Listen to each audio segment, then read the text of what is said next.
because you know I want to talk about that sponsor video. Go for it. Calling All me good. out, calling me a shill. Stop it. It's No, fun man, joking with you. it is. You know I don't take any of that personally. What made you make Yeah. that video anyway? Like the A timing couple of it. things. Couple things. I mean, some of it I can't talk about. I mean, we've had conversations. Are we recording? Yeah, record. Oh, okay. Well, you know, we have side conversations that obviously are private. But what made me make that video was, one, I took on a sponsor, something I don't like do lightly.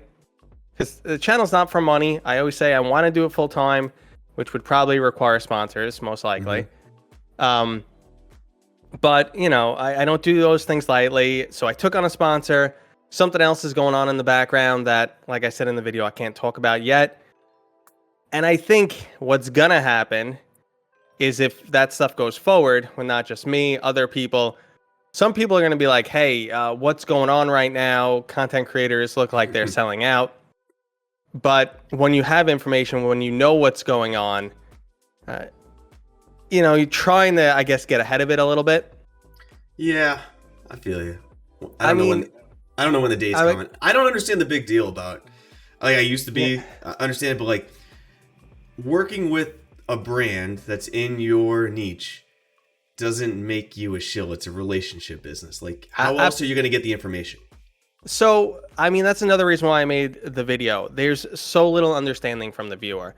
I can't tell you how many comments I see like, oh, no, there's no way this game is good, even though all the Steam reviews are good. There's no way this game is good. You must have been paid for this review. It's like, you have no idea what you're talking about, man. No. The opportunity to sell out is there. It is. I mean, I've been offered, you know, countless ways of taking money. And just like, say you like this. And it's like, no. It's like, it's not what I'm going to do. No, not at all. Like you know my history with sponsorships. Like I've only taken 2, and one of them is the reason why one group doesn't talk to me anymore, because I know it's just hold to your principles. You gotta, if you're a viewer, listen to this right now. Realize that the people that you watch content with are not manipulative and out to get you. They need to make a little bit of money to make this time sink that is making content valuable to them, so they can make better and better things that you want to see. And trust me, they're not going to just say whatever someone pays them to say. Many people that you don't know have burned multiple bridges with multiple different sponsors because they signed the contract, the time came, they were asked to do something, they said no. And therefore now their relationship's toast. It's natural. I liked the video. I really did. I didn't like one of the comments about me in there, but I liked the video. Come on, you know I always call you a sellout, and it's not valid at all. No, you know. I mean, it's just fun. It's just fun calling you a sellout because you react to it. So, say my own little personal trolling. No, I would take some sponsors, but I worry. Honestly, I have some worry about like especially this type of content, because like for anyone who doesn't know, I asked Mateo to talk to me like 10 minutes ago, and here we are. So that's how planned this is. Which by the chance of unplanned talks, I will likely say something more stupid in these because I didn't think about it ahead of time. That comes with a catch. If you are having sponsored content, what I say can have an impact on a brand, or what I say people can use against me to lose my brands. And I worry about that every now and then. And if I don't have any responsibilities, I can kind of say what I want and get away with it to a degree. I mean, I get it. Like, you know, the fact that if you're representing a product, there's a bullseye on you in multiple directions. And sometimes, you know, you're just being a person, you're fooling around, that makes a brand look bad. They get pissed. I get it. So yeah, it's not a fun place to be. The only thing I got to say about the sponsor stuff is I do remember back before I started making content, when I was watching more content, because like the more I'm on YouTube, the less content I now watch, because I just get very over it. I specifically remember a lot of times knowing when a video was sponsored, either directly by saying it or the little blip at the bottom. I've noticed over time, this is not on VR content creators, this is a widespread statement on more than VR, because I actually watch more non-VR content than I do VR content. I don't notice people calling out sponsors half the time anymore, and they're definitely not using the sponsor banner if they don't say anything. Like, that's where I think people are getting the most distrust, is that the sponsored ad on what is a sponsor is getting more and more ambiguous every time. They're kind of like putting it in where you don't know if it's a sponsor, but it probably is. I don't know if you've noticed that. Yeah, I mean, I think I did a decent job of kind of going over these scenarios. If you are someone who does reviews and stuff like that, and someone's giving you any money, and you're not saying, "Hey, listen, this is sponsored," you're making a huge mistake. It's not fair to your viewers. It's just really messed up in general. It's very messed up. But we don't need to be talking about sponsors for too long. I want to talk about VR, man. Hey, were you part of that space yesterday between Scoble and Lucas on Apple? Yeah, I hung around for as long as I could. That was a mess. What do you think about Apple coming in? You excited? I mean, so I'm not an Apple fan. I don't like, their closed off ecosystem. I don't like this like kind of fake branding. Like Apple has this image of, listen, they're the best product and that's why you're paying more for it. But a lot of times when you go spec for spec, it's not really true. They're behind on some technology. There's technology that Android phones have before them, and they're cheaper. And it's really like, it's a whole brand thing. And I just don't get behind that. So between the closed off ecosystem and kind of little false advertising, Apple's not for me. Do I think they could do awesome stuff in the VR market? For sure. Is it going to be for me? I don't know. Yeah, the only thing that I really didn't like about that, like, I'm all for it. I personally, you know me and more VR hardware, like, I'm all for it. The more people that come in, the better. The more headsets that, whatever headset you like, the more headsets that are in a customer's or consumer's hands, the more developers are going to jump in and spend money to try to make good products.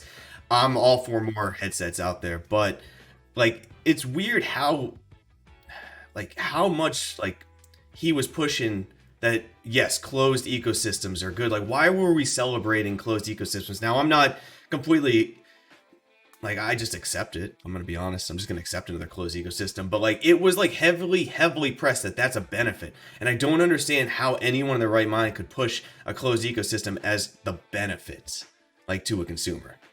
I mean, the only aspect I can say where it's beneficial is, it's, like, streamlined. It's kind of, like, dumbed down to a degree. You're telling the owner of the product, this is how you use it. Not like, hey, you bought our product, do whatever you want with it. This is how you use that. So on one hand, you could say, okay, they're making sure to, kind of deliver a better experience, kind of keep viruses out, whatever. You can argue that. But at the same time, you don't have the same options you would with other technology, which is something as someone who works in IT, I'm completely against. Yeah, well, someone who works in IT, maybe you have a better idea of this than I do. Putting aside the virus conversation or things like that, are there any benefits to a closed ecosystem from a tech standpoint? Or could it just be done the same way as if it's open? I mean, it really just comes down to like that control aspect again. You kind of control what's on the platform. You make sure things like viruses don't get out there. There's, some level of quality control. But in my opinion, that's it. Yeah. I don't personally. Like, I get it. Like, I can't even name that many open platforms. You know what I mean? Like, I guess Steam is fairly open. I'm kind of blanking on more within VR. I mean, there's just none, and there really aren't that many out there. But I just think that these closed platforms, like, I'm not against them. I get it that I don't really want to be locked into hardware and then all my software being locked in. I get it. I don't personally want to be, but I think I'm okay with it if they would just make certain small tweaks. Like with Oculus, the visibility is everything. Like, yeah, your success is dictated by the visibility the platform gives you, and that's great. They give you a lot of room there. But look at like the top selling list or the top list in all these closed ecosystems. Like, it's the same. It's been the same forever. I just would like to see maybe small little changes. Maybe like, here's your top list by Oculus standard, and here's the consumer top list by votes or something like that. Give a couple different lists, because if you only give lists to the top profitable games, which is really what the platform's doing, because that's what drives sales, that's not all the good games. It paints a false narrative of the state of VR. And if I had to go onto the top store right now, I'm going to see Superhot, I'm going to see Beat Saber, and I'm going to see a bunch of other ones that everyone knows the name of. And if you look at the dates those games came out, I'm not going to say VR is Yeah. growing too well. You know what I mean? Like if you look at it, 2017, 18, and 19 are basically going to be all you see. But if The you golden gave, age. yeah, but if you gave users their own ability to curate a list that was constantly updated and was like, hey, top user list, I guarantee you that top 10 list is going to be very different, at least 50% different than the top 10 list that you traditionally see. And that's very valuable to an end consumer because how else are they going to be finding these games? You can't be taking chances. Like Everslot. You and I talk about Everslot a lot. Yeah. We took a chance. Like, can we be honest? Like, Yeah. it was a $13 game that no one knew anything about. How else would users know that game is good? There's no way.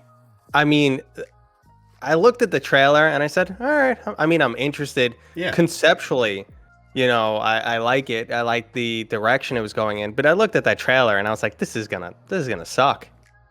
Like, because they were making bold claims too.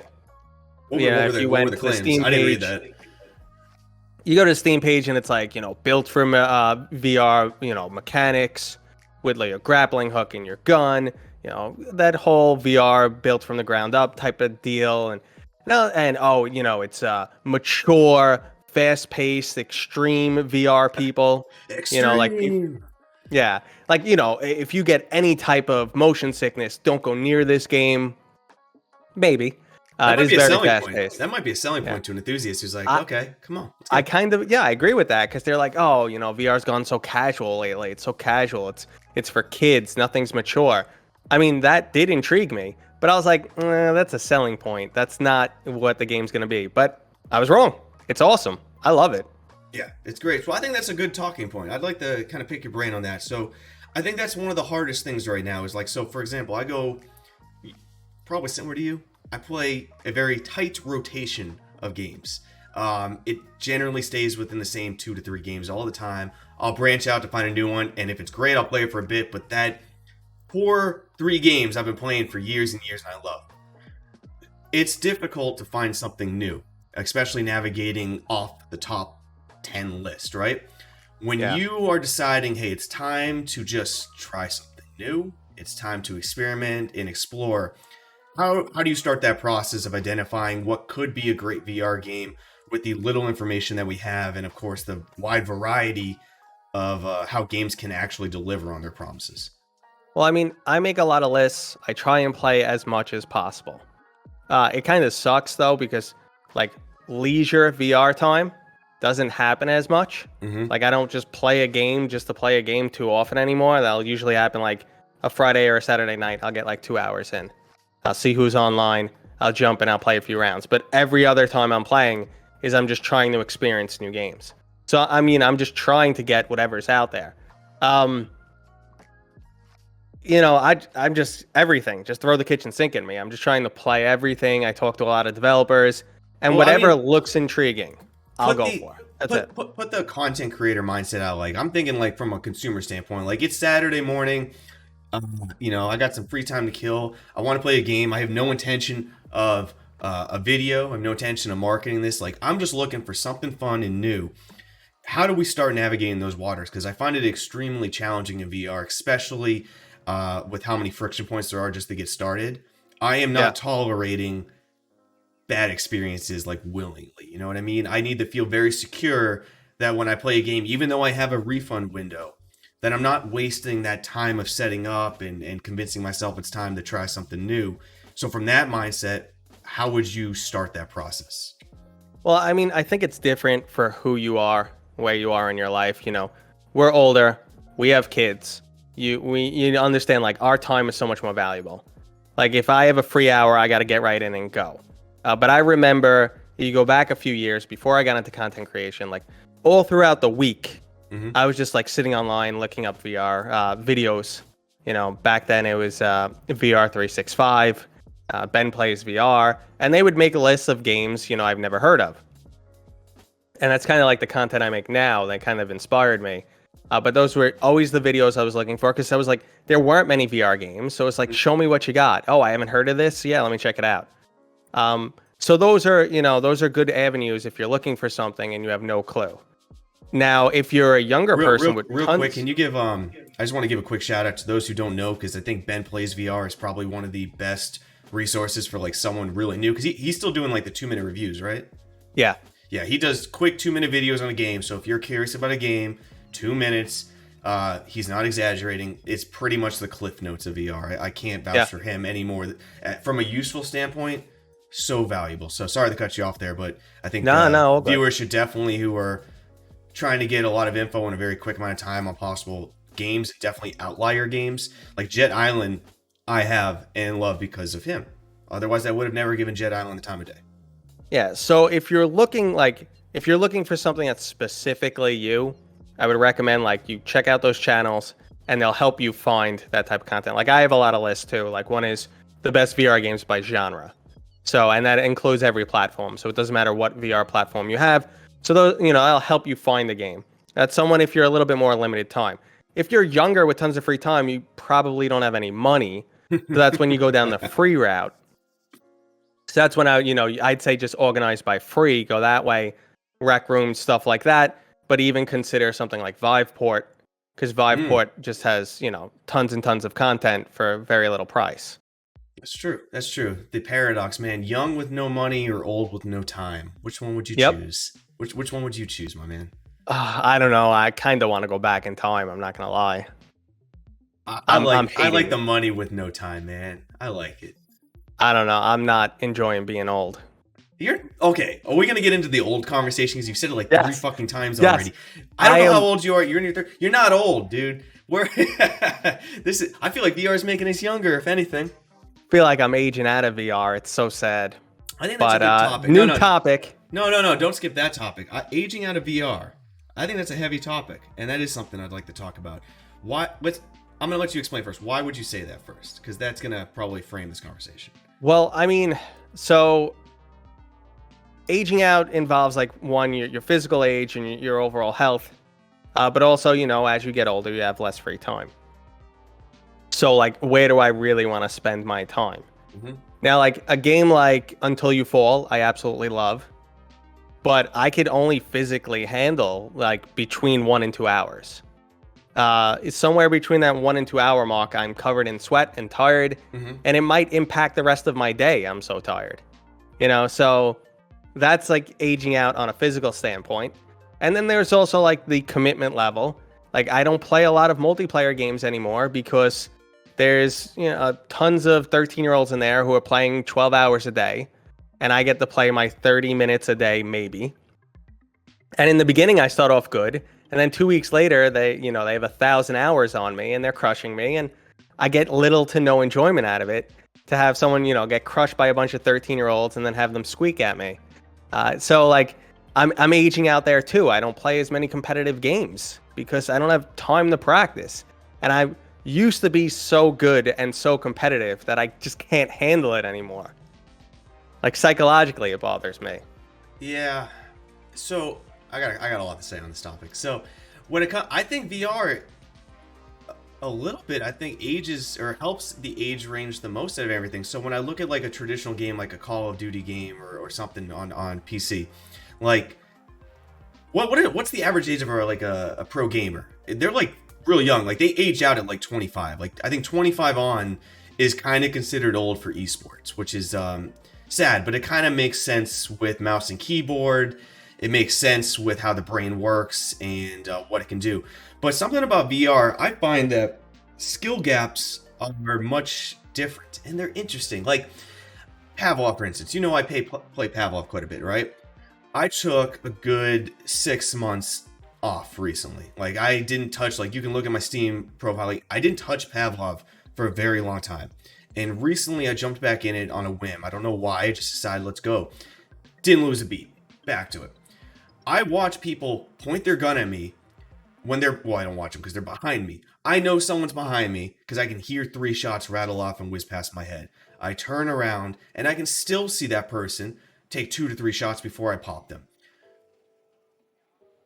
I just sit there and go, this is not a mouse and keyboard. All you have to do is point your gun at me, click the trigger, and you should be able to hit me from 10 feet away. But they don't a lot of times. And I think, well, that's kind of encouraging in a way. That's telling me that the age range of what's acceptable to be competitive probably is a lot wider in VR than it is in traditional gaming. It tells me that, like, this is a skill, and it's a skill that is more physical than it is anything else mental. And because of that, the older I get, probably I can stay more competitive longer. And I actually thought that was encouraging, and I thought VR gaming, you'd age out of slowly, putting aside the physical limitations. Mentally, I think, Mateo, you got longer to go in VR than you would in traditional gaming if you'd like to be competitive. I know that was a long anecdotal story, but it's just something I thought about last night when somebody just couldn't kill me no matter what. And I'm like, this isn't anything other than a skill level here. And I think any range could do it. You know what? There is yes and no. Like, I will agree with some aspects. Like, there is the time commitment. Like, a lot of highly competitive games come down to learning the map, your sight lines, you know, like knowing where guys are going to try and pick you off from. So, and that just comes with experience and you know, gameplay time. So I don't really have as much time for that. That's not physical limitations. That's, you know, just time. Yeah. But there are other games like, you know, so like Blast On. You know, after a couple rounds of Blast On, I might be getting a little winded, which is going to prevent me from like ducking down like a crazy person and dodging bullets, and then I'm going to start losing. So yes, I do agree that aim-wise, it's much closer to a real gun. It is definitely different in keyboard and mouse. But I think, like, you could say the same about some people. Like, I can get in a game of Call of Duty right now. I haven't played in God knows how many years because that series went to crap. But I'm sure I would be, like, average if I went in right now. Even with people who've played, like, 100 hours, I would jump in right now, no experience, and be average because I used to be so good. So, I think, like, you'll lose some of it. It's a little bit different. It's not exactly the same, but I think it definitely does. The one thing you get from VR that you don't get from keyboard and mouse is that translates to real life skill. Mm-hmm. I agree. And it's more like, like just rather than your twitch aim skill and how quickly your, brain responds, it's a lot more because, Pavlov, you are dropping in a clip. Every single gun reloads differently. So if you're familiar with the gun, stuff like that. But I went to the shooting range a month ago for the first time in my life to shoot handguns. I fired shotguns in the past a lot, but never a handgun. And my buddy who shoots all the time was really impressed. And I'm like, dude, I've never fired a handgun before. And he's like, well, you're doing it well. So it definitely translates. I'd be interested once, because swordplay, let's talk sword combat, like for instance, and then something multiplayer. And I feel like with this conversation of aging out, I know we're focusing on multiplayer games, but I think it's pretty universally understood that a single player experience is fairly, you're going to be able to play it whenever you want forever, depending on the physicality of that game. But I can't think of any single player VR games that the physicality will stop you from playing a little bits of time at, a piece. Yeah. But when it comes to multiplayer games, there is a ceiling where there's a reason why pro gamers are 25 or under usually. But swordplay is going to be something I'm also very interested to see how that plays out in the future once it becomes less wiggle stick and more physics-based swordplay. With feedback that feels more realistic. That's going to be an interesting dynamic because I don't think it's going to matter your age. How many people are good naturally with swordplay? That's true. Very little, right? And that's going to be an interesting skill to see how that develops. Is that dependent on your age? I'm going to say physically, probably a little bit, but mentally, swordplay can be almost chess-like, very chess-like, and I'm gonna word this wrong, but chess, that age that comes with knowing and playing it over and over again, you get better very quickly. So I gotta imagine swordplay is gonna be something interesting that I think the older crowd can age into very well. But yeah, I hate the physical aspect. That sucks. Go ahead. No, I was gonna say swordplay definitely cool. And there are a lot of finesse aspects to it too. Like even if you're just fencing, rapiers. It's not strength-based. Again, if you're overweight, out of shape, old, it would probably limit you. But nothing replaces skill. I definitely agree with that.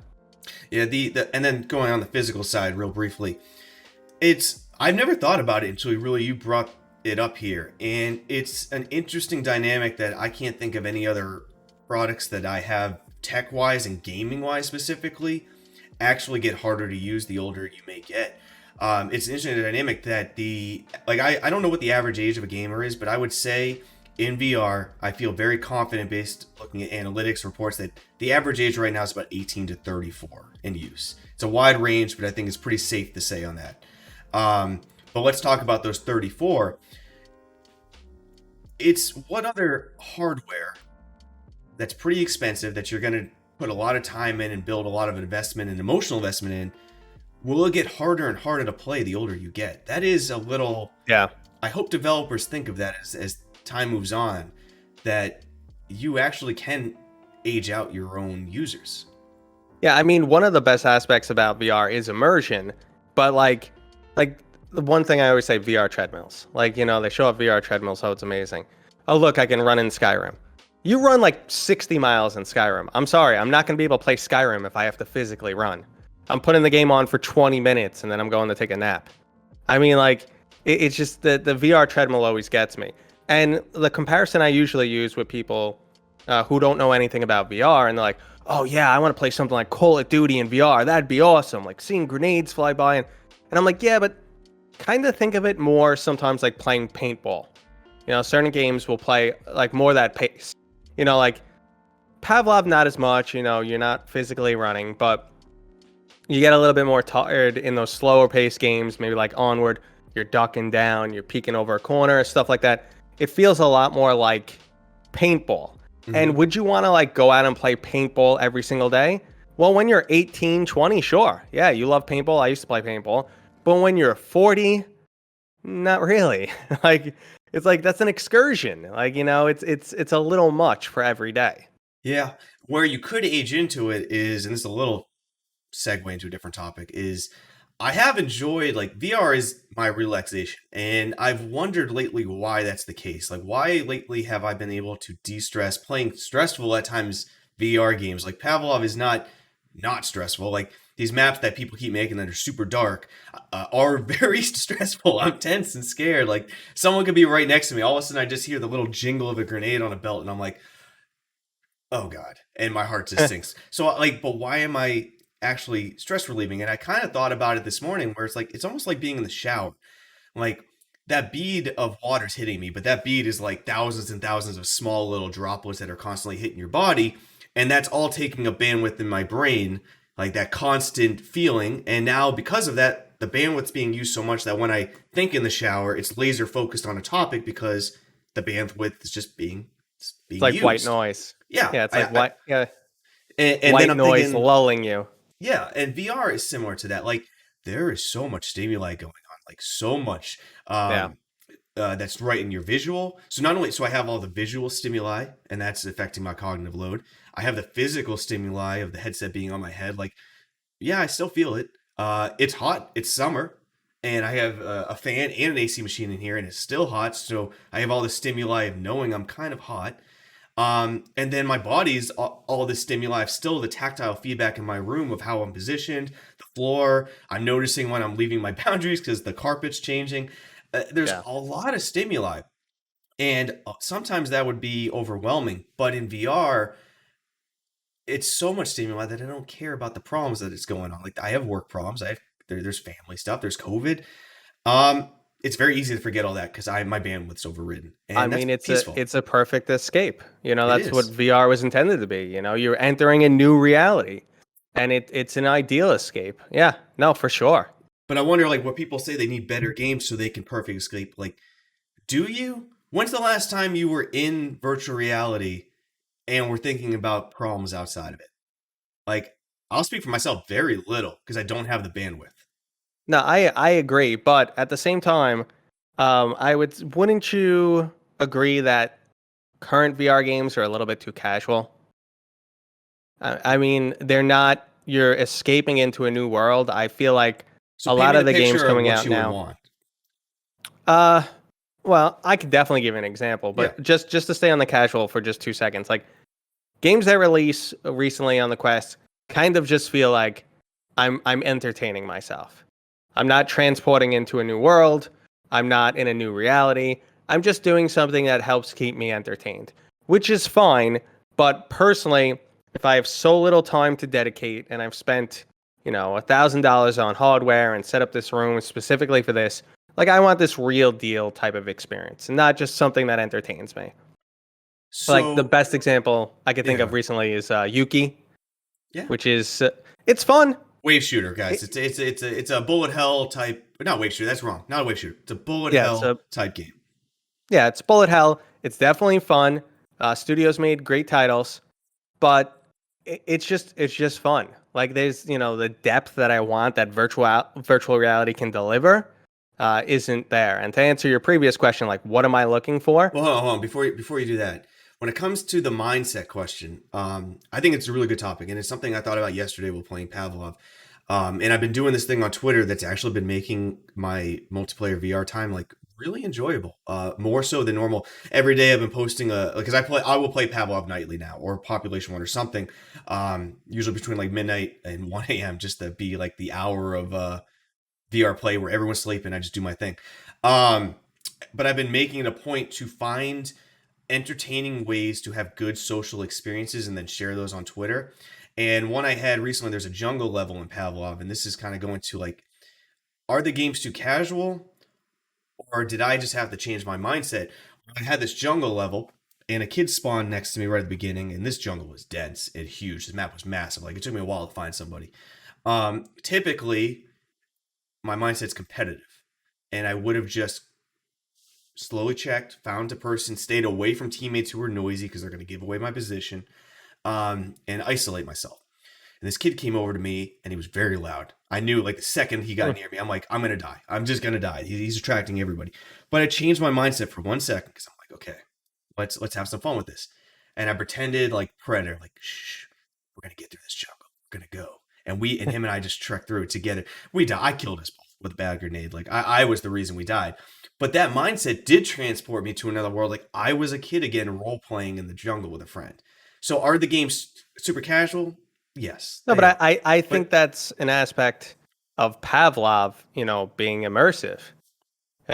So like, I mean, I do the same like with Rec Room. I turn on Rec Room, I am instantly a kid. I am instantly like 14, 15 years old, bouncing around, joking around, playing, and it makes me, childlike. And that's because it's an immersive, very, child-friendly environment. And it does. It has that impact on me, and that's great. I think that's what VR is for. But there's other titles like that don't have that same impact. Like they're just something to name one other Yuki entertainment. so we can like discuss that. Like I want to hear the game so I can kind of picture this. All right, so just like going through my recent playthroughs, Sam and Max. Okay, I haven't played this time. It's virtual. I'll take your benefit on this. Or I'll take your judgment. You haven't played Sam and Max? No, I've not. I mean, I guess you could say, okay, it's the same as it's similar to what you would have got on the PC experience.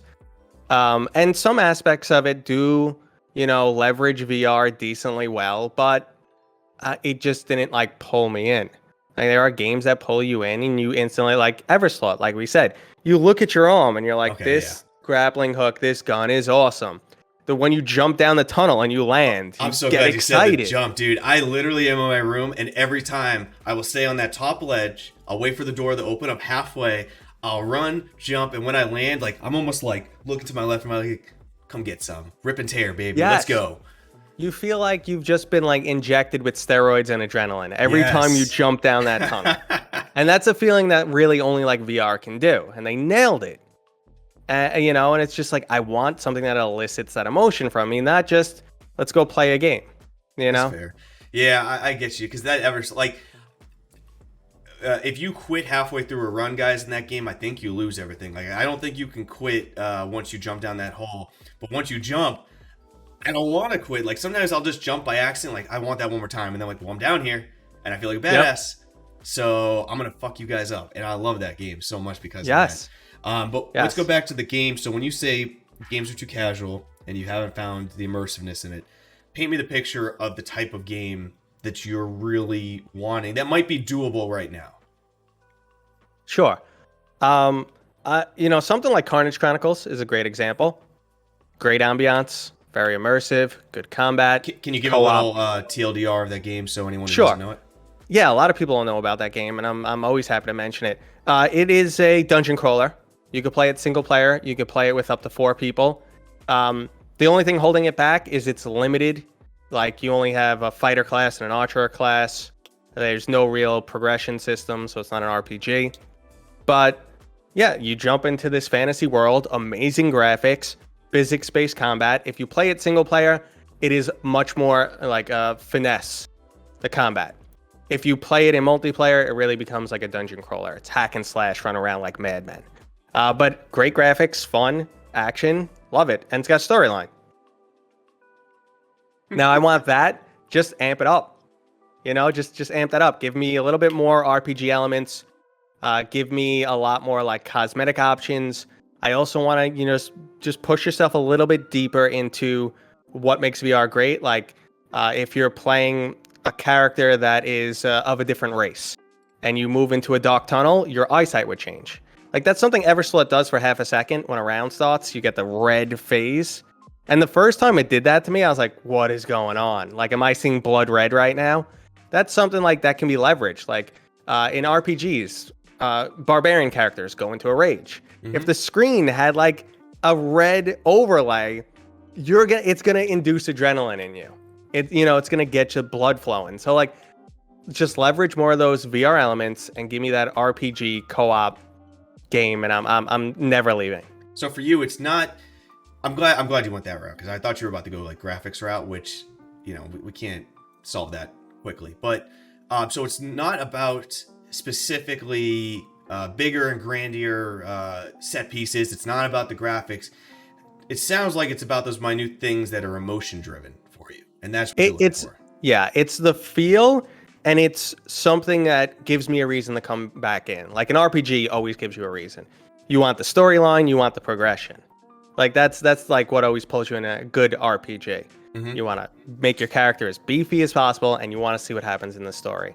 And I mean, we have one really good RPG in VR, which is why am I blanking? You obviously know the title. If it's good, you should be remembering. Asgard's Wrath. Okay. Yes. Okay. I'm glad you brought that up. I was just stuck on Wrath. I couldn't get past Wrath. Yes. Now, it has its shortcomings for sure, but it's a great title. I remember very vividly every time I bring up Asgard's Wrath having to defend it from it being a terrible you won't game. today. And it boggled my mind. Now, I know why it's MIA and disappeared, mostly because it was Oculus exclusive. Rift S isn't here anymore, and that game with Revive is not the smoothest experience. So I understand it. But natively, the game was beautiful.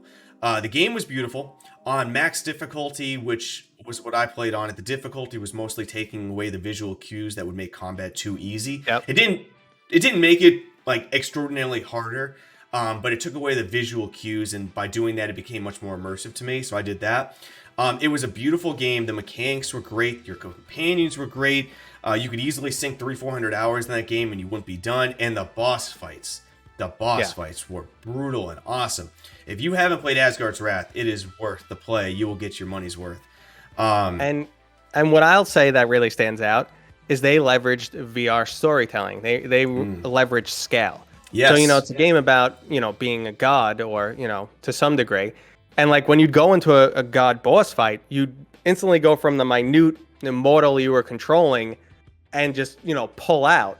Yes. And I mean, that there's a huge impact to that. That's something you can't really do on flat screen. So for people who are not familiar with Asgard's Wrath, what he means is that in the game you are a god, but you inhabit the body of a human and give them abilities.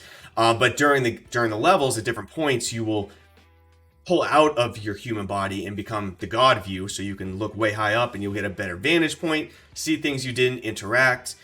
So throughout the game, not only are you interacting at the human level, but the god level as well. And it was a really nice dynamic.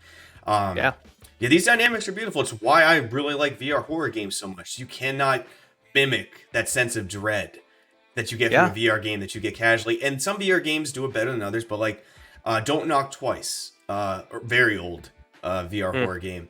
Not that many. It's really graphics way ahead of its time. Storyline way ahead of its time. No loading screens, just one straight house you're walking through for about 3 to 4 hours. And it was beautiful. The jump scares were not plentiful. there was just a constant sense of dread. And when the jump scares came, my God, did they come when you did not expect them. They were so perfectly well timed that almost felt, and I don't know if it was by design or by luck, but when I got hit with a jump scare, like I can think of 2 specific times, there were specific actions that I did that I chose to do, and I don't think were game related. But the jump scare happened right there and then. And I don't know if it was perfect timing or the game set me up to make me kind of want to do certain things. It was beautiful. And I'll ruin one of them. Just because I don't think anyone's playing that game too often anymore. There is a scene where you're in like this, like the first time you start realizing there's occult things going on, and there's pentagrams on the floor and stuff. And there was a pizza box, and I was like, I'm gonna take that pizza box with me because I'm scared. You can pick up most things in that game, which was nice. And I just picked up the pizza box, and I'm like, I'm gonna take this with me. And I'm walking. I look down at my pizza box saying, I'm so glad I have you. And the second I look down, it turned into a baby, and the baby just flew into my face and scared the shit out of me. I didn't need to be holding that pizza box. I don't know why that happens. It was beautiful. It almost reminded me of like Doom 3, for anyone who hasn't played that. The best Doom not the best Doom, but my favorite Doom. I went into a bathroom in that game one time, because bathrooms you typically found ammo and health. And one time I just was like curious, like, do I have a reflection? I never looked in the mirror before. Just shine the light. Immediately it zoomed in. The face of the old guy popped up flames, and he screamed at me. Scared the shit out of me. Didn't need to look at that mirror, just chose to. Those types of things done in VR are beautiful. Yes. That was a rant, but man, I'm no, with you fully. it's all good. That's how people know we love what we're talking about. I would love to jump back to 2 topics though. Like one is graphics in VR, because you touched on that for a second. And like people tend to blend graphics and immersion. Like I love good graphics. I think we all do, but people will be like, well, I play games, I don't play graphics. Graphics are so much more important in VR because you're literally putting the screen here. I mean, graphics are a bigger deal in VR, especially if you're going for something immersive and the graphics ruin the immersion. That's when we have a problem. Like Tales from the Galaxy's Edge. Mm-hmm. That game, I had a lot of trouble getting into. Not like the combat itself wasn't great, but also like you're supposed to be checking out these really cool, amazing environments and like living Star Wars. But like there was so much texture popping, and you can see the resolution difference between objects in the background and stuff like that, that it really prevents the environment from feeling real. Like when you saw Yoda for the first time, that should be an amazing moment. You know, if you're a Star Wars fan, you should be like wetting yourself. But he looked really crappy, and it kind of just like ruined everything. So I think to a degree, graphics are more important in VR, but you don't need great graphics. Like I brought up Rec Room earlier. I mean, the graphics are crap in Rec Room, but you know, it works. It pulls you in. You know, it's kidsy by nature, and you feel it, so it works. It doesn't need to be over the top ray tracing, realistic stuff. Yeah, I think there's a really healthy middle ground between acceptable or better than acceptable graphics and really immersive gameplay. There's this bell curve where it's bad graphics or bad gameplay, and there's something right in the center that just hits right. I can think of some like Vader Immortal. Not the biggest fan of the game. I thought the graphics were definitely better than acceptable to a degree. Yeah. I don't think they were anything crazy, because a lot of dark colors in that game, so you don't really have to go too hard on the graphics dark. But it was a good mix, and I know a lot of people hate that game for being $30 for ultimately like 3 hours worth of content. But like I don't know if it was the first one or the second one. Which was the one that you were on that moving platform or the elevator platform with Darth Vader? Was that the 1 or 2? That's 2. 2. That set piece was amazing. No, that was 1. I think that was 1. That was the end of 1. So that set piece was so beautiful, where the graphics, okay, whatever. The gameplay, you know. Oh no, I know what you're talking about. Yeah, it is the end of the first one. The first one. Sorry. The graphics were acceptable. It was a dark area. There's not that much texture. Like, it was okay. The gameplay at that moment was okay. These droids, you're not really having to dodge. You can just stay in one spot and time your deflects. Like, it's all the sum of each individual part in that level was just acceptable. But together, fighting on a moving platform in the corner of my eye, seeing Darth Vader lay some fucking pound on some droids right next to me. Like goosebumps on that level. I did pull off the headset, and that was beautiful. See, I think Vader Immortal is like one of the best intro style games because it doesn't go over the top with mechanics. Mechanics are very simplistic. Like you said, when you get into that fight with the droids, you're basically like block, wait for it, counterattack. Yeah, it's very simplistic, but it's enough to pull you in. And if you're not like, it won't overwhelm a new user. And Star Wars shined. Like that clip, you get, you're in the spaceship, you're flying, looks amazing. You get captured, your prison opens up, and there's Darth Vader. And you're like, what? What we were just talking about, too, they used those small, minute VR tendencies. Like, who knew? I mean, on paper, I guess I probably knew. And in the movies, by comparison, I probably knew.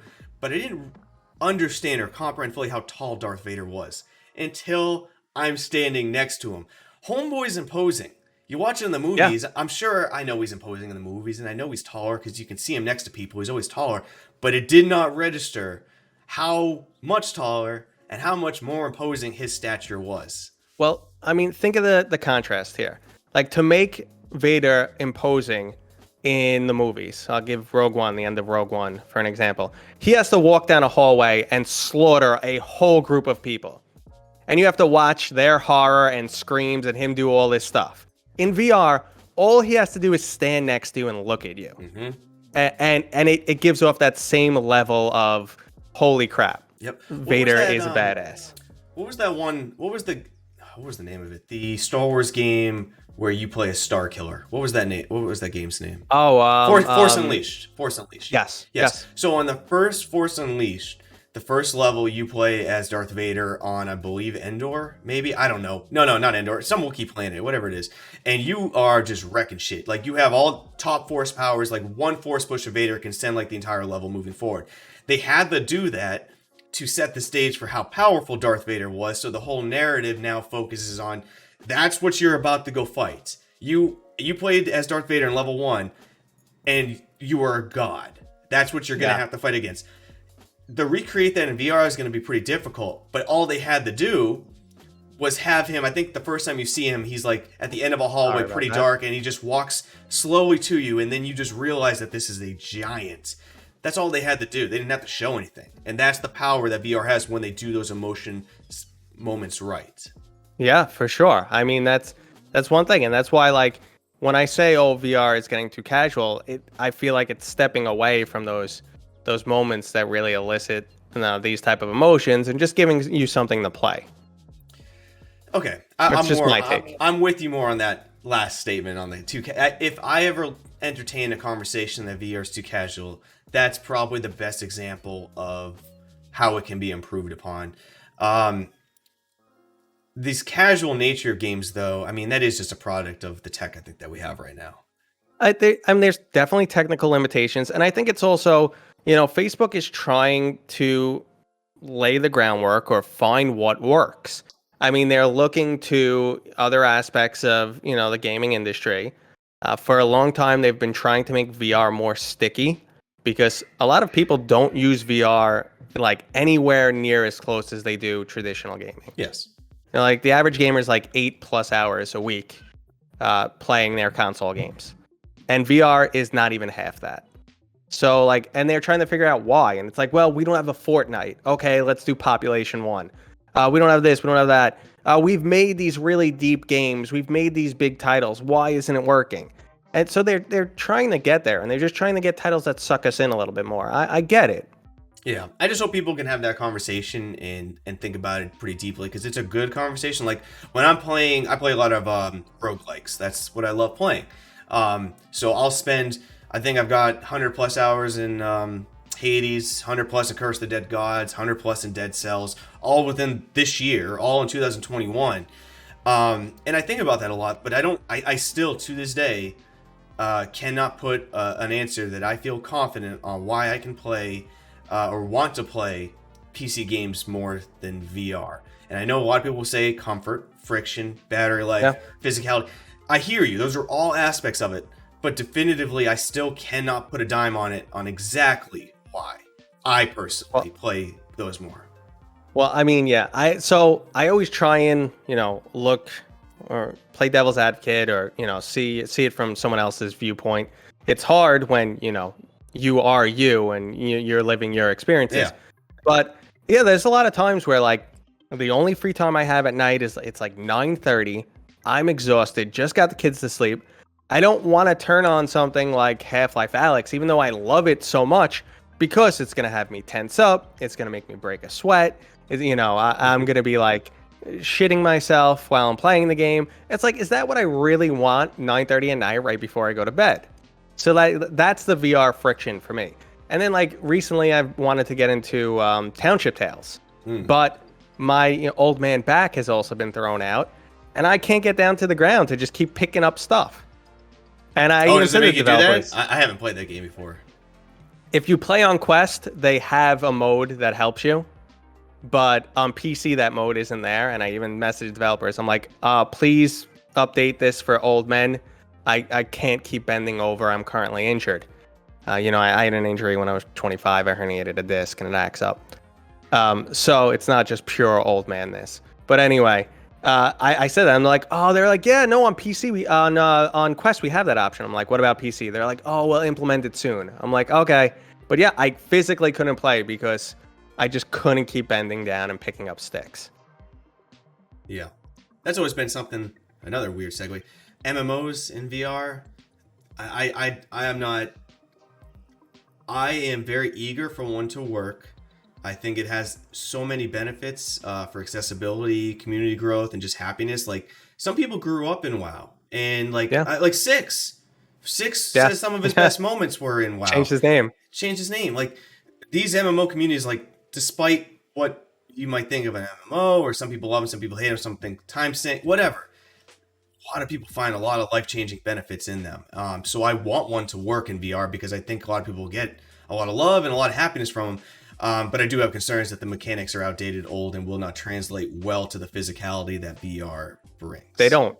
I mean, I completely agree with you. They don't. I've played both Zenith and Elysia, probably 10 plus hours in each. They don't. But one thing I will say is one of those aspects, you say people grew up in MMOs, and that's the casual nature. Well, the casual nature in VR is just, it's pushed up to the max. That's why titles like VR Chat do so well. I mean, there's just something about just hanging out with people, and especially when you could do it in this fantasy world or whatever. I always say that they should not be trying to emulate old school MMOs. That is the wrong approach. That's the wrong way to use VR.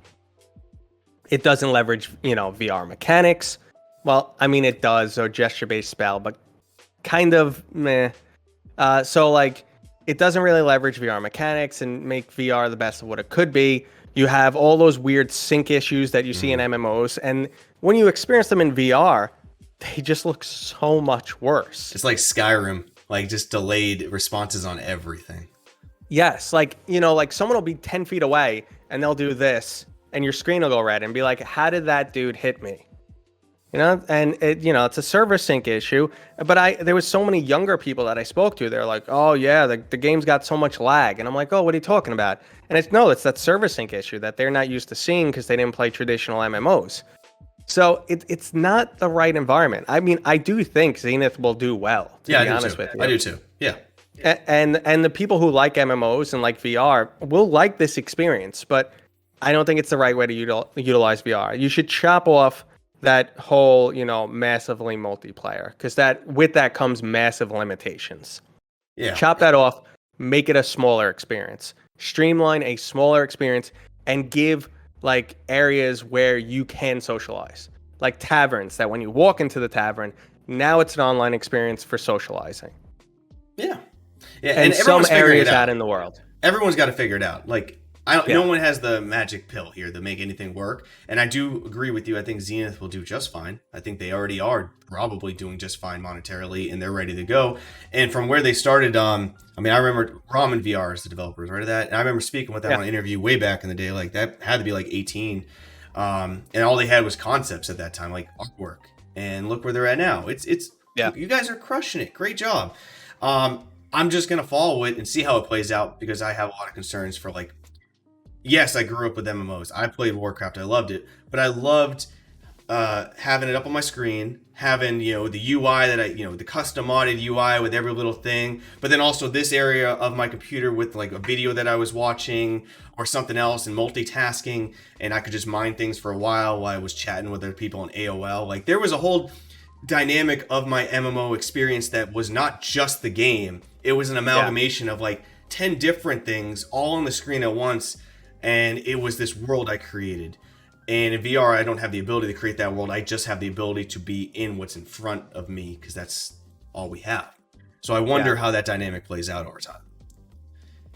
Yeah, I mean, I hope someone cracks it, gives us that, that true type of RPG experience. Because, I mean, for a lot of people, when the MMOs first came out, like they thought, okay, you're going to finally take a Dungeons and Dragons experience and put it online.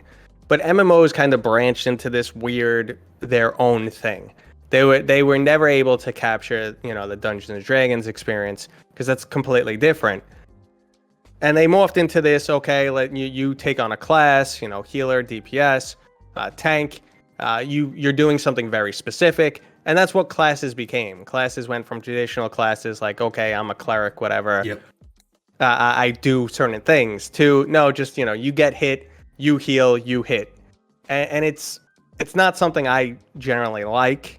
It never went in the direction I really wanted it to, and I felt like, okay, VR is an opportunity to try it again. You could give us a Dungeons and Dragons experience, because now it truly is immersive. Because there's one thing to be playing Dungeons and Dragons. You could get sucked in. I don't know if you're a board game player, but you can really get sucked into when someone's telling a story. Yes. But when someone says, oh, the gigantic dragon's head is right in front of you and it's 30 feet wide and he opens up his maw, I'm not scared. But if that happened to you in VR, just like we said about Vader, yeah, you're gonna be peeing your pants. It's gonna have that impact on you. Yes, I agree.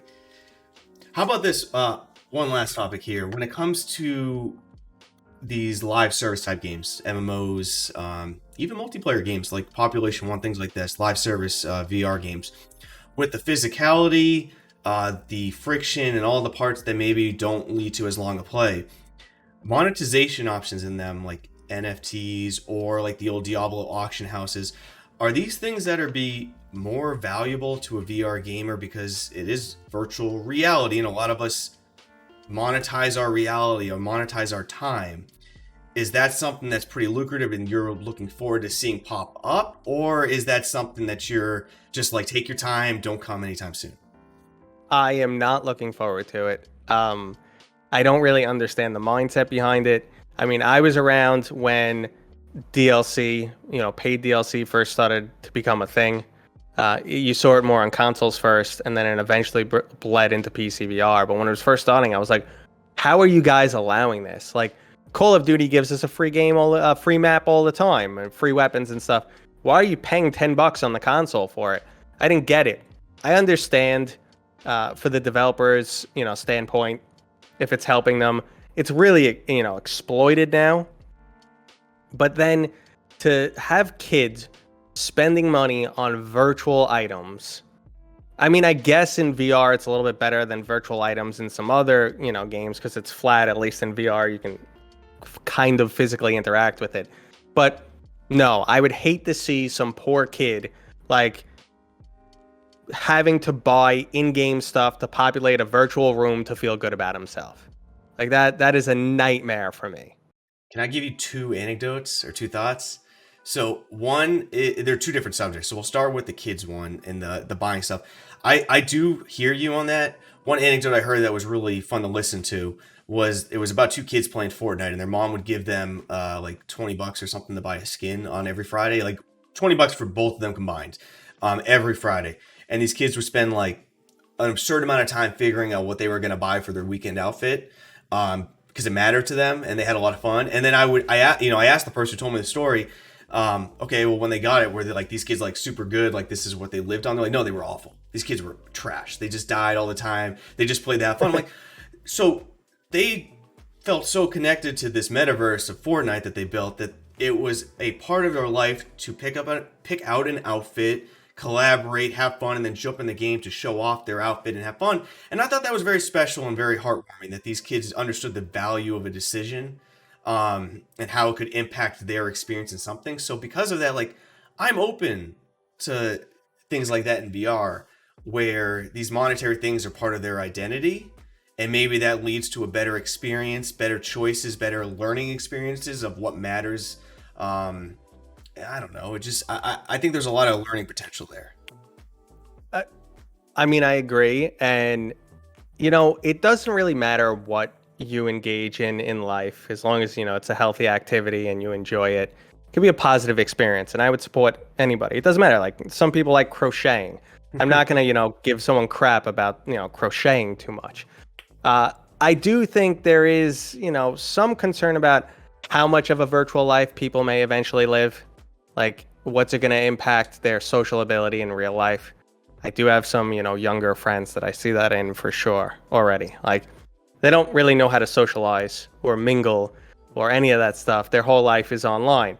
But if the whole world is going, their whole life is online, I guess it's okay. Yep. I mean, I won't be one of those, you know, older people like, well, in my day, you know, I had to buy a girl a drink. You know, it doesn't matter. The virtual, I think it's going to help us a little bit in social, especially post COVID. Like you just look at like as the older we get, the more friend groups move away from each other. It just happens naturally. Opportunities, job opportunities, life growth. It will naturally distance those people that you've been with for a while. Then online can help you bring those back. But the older I get, the more tight knit my friend group gets. Which then I wonder, well, maybe my social IQ here is going down and learning how to speak to new people. But you and I have outlets like this, which will constantly help us keep improving that. My other point that I was thinking about, though, on those small, minute things that would make VR experiences better is I do look forward to the day something like a Diablo auction house comes to VR, in the sense of like I could see myself jumping in the game and hunting for an item, a specific item. Like I'm a like, and I'm not saying to make a profit. Like, yes, that would be an outcome of my goal mindset, but I could be like, okay, I'm a warrior artifact hunter, and I'm going into this specific place to hunt that specific artifact. I'm like Indiana Jones trying to find this so I can give it to an auction house, or maybe put it in my house, like make a museum if I had like a home that I could share inside a game. Like I could see this role-playing element of hunting down valuable assets that are randomized in game, that could lead to a lot of enjoyments. I mean, I guess that already exists today on a much smaller scale. You have in-game achievements. To some people, they're meaningless. To other people, they're achievement hunters.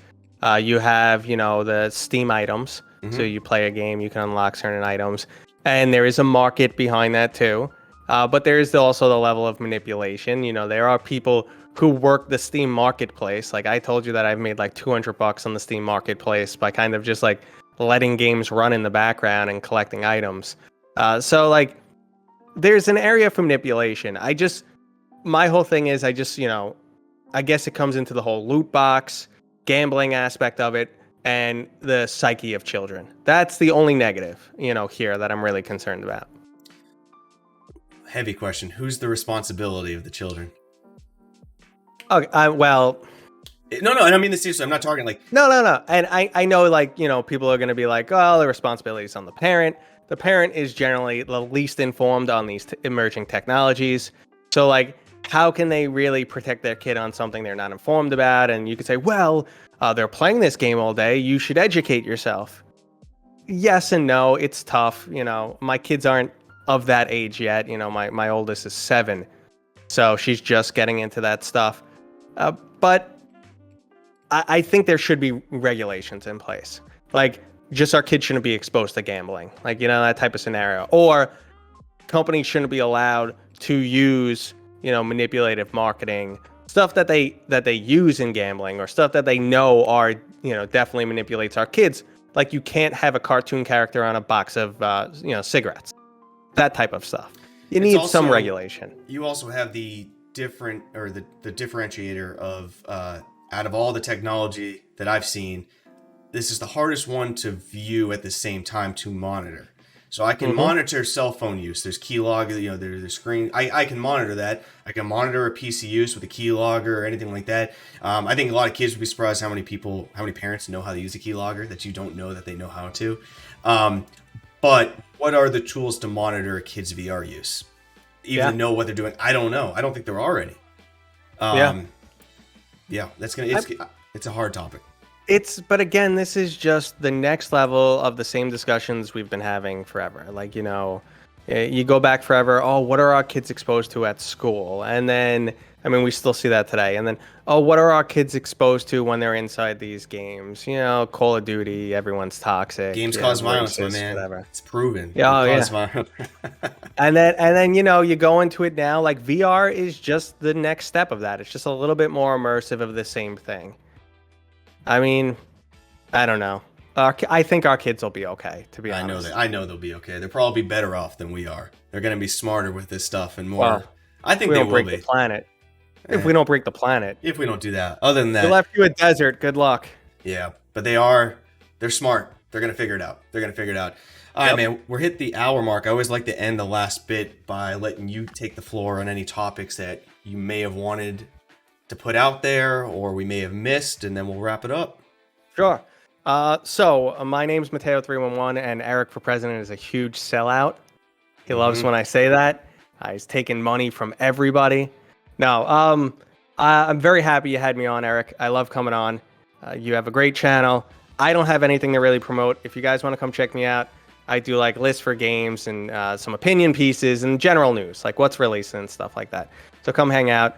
I don't have any major topics I want to go over. I think we touched on basically everything. Hit a lot. And thanks again.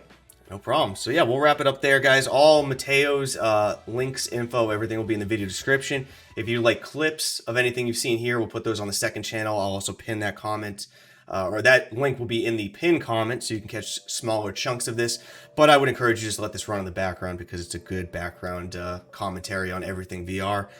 With that being said, that'll be it. We'll see you next time, Space Cowboys. Peace.